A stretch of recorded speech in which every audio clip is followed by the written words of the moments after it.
मेरा घर है, मैं नहीं ससुराल है जी। आधा जगह से भी हूँ। ससुराल है जी। नमस्कार जी।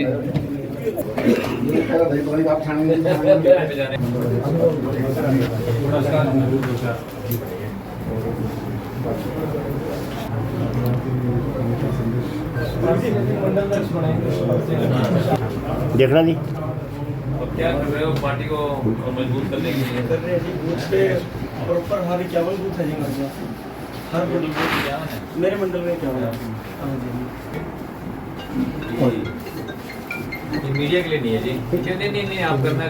देखिए, जो 13 मार्च को जो पटियाला के अंदर दुर्घटना हुई, जिसके अंदर 12 पंजाब पुलिस के अधिकारियों ने एक भारतीय सेना के कर्नल साहब की और उनके बेटे की पिटाई की, वो बहुत ही दुर्भाग्यपूर्ण है। और इस तरह से किसी के साथ भी, ये तो भारतीय सेना के बहुत उच्च स्तरीय अफसर हैं कर्नल बात, लेकिन किसी भी नागरिक को इस तरह की जिल्लत का सामना नहीं करना चाहिए। पुलिस हमारी, पुलिस को हम अपना रक्षक मानते हैं, तो रक्षक की भूमिका निभानी चाहिए, ना कि भक्षक की। तो इसको मुद्दे को उठाया और हमने मांग की है कि इसके अंदर, और फिर ये होने के बाद 9 दिन तक उसकी एफआईआर नहीं की गई, सही एफआईआर नहीं की गई, और जो दोषी हैं उनके ऊपर कोई कड़े कदम नहीं उठाए गए।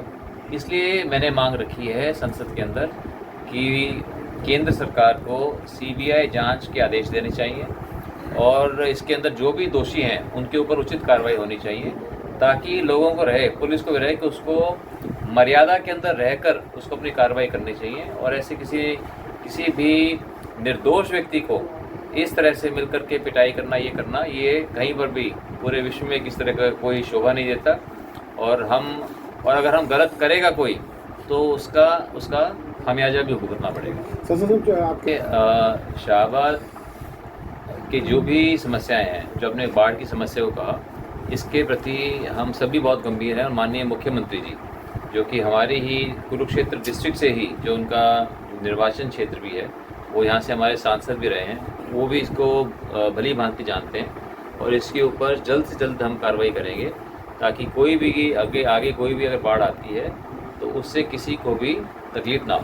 देखिए, ये जो निकाय चुनाव हुए और उसके अंदर भारतीय जनता पार्टी की जीत हुई है, ये दिखाता है कि हरियाणा के लोगों का पूरी तरह से विश्वास है माननीय नायब सैनी जी के नेतृत्व में, माननीय मोदी जी के नेतृत्व में।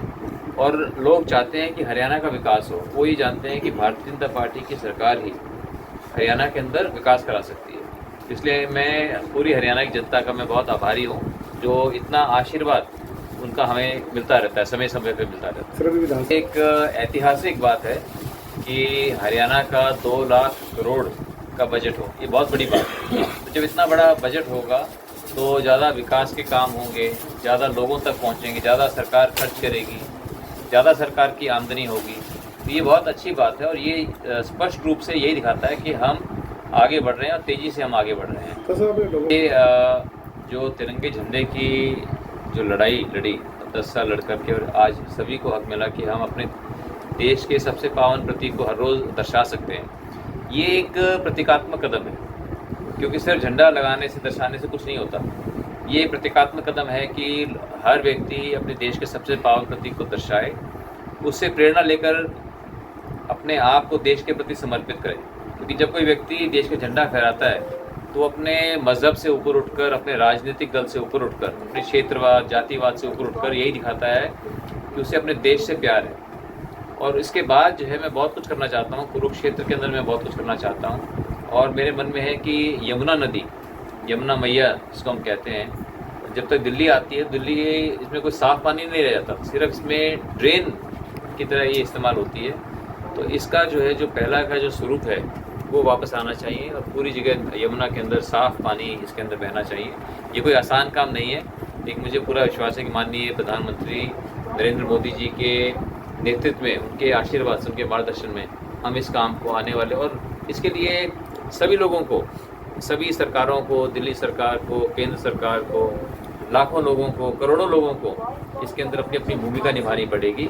कि हम यमुना मैया को साफ़ सुथरा रखें, उसके अंदर साफ़ पानी पाए।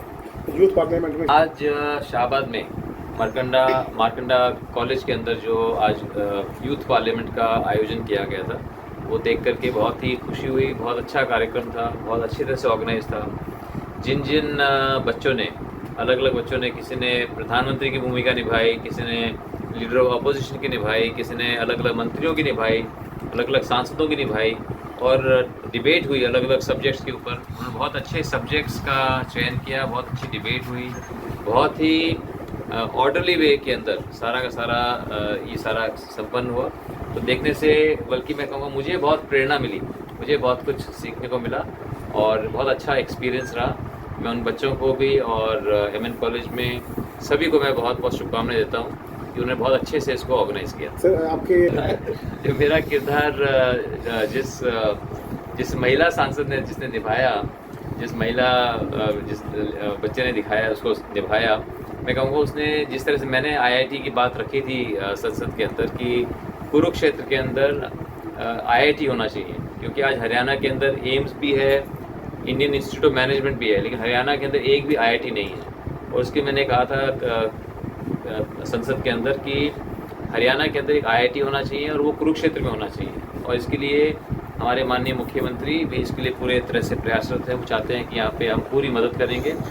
तो इस बात को जो आज जो युवा संसद में जो इसको बात को उठाया, मैं कहूँगा जैसे मैंने उठाया था उससे भी बेहतर ढंग से, और उसने हमारी बेटी ने उठाया। तो गुरु मंत्र जो है, चाहे सुभाष कलसाना जी हैं या भारतीय जनता पार्टी के हम सभी कार्यकर्ता जो भी हैं, हमारा एक ही संदेश है कि हम चाहते हैं कि शाहबाद मारकंडा भी और पूरा हरियाणा में पूरे लोग खुशहाल हों, संपन्न हों, खुश हों, और उसी के लिए हम प्रयास करें।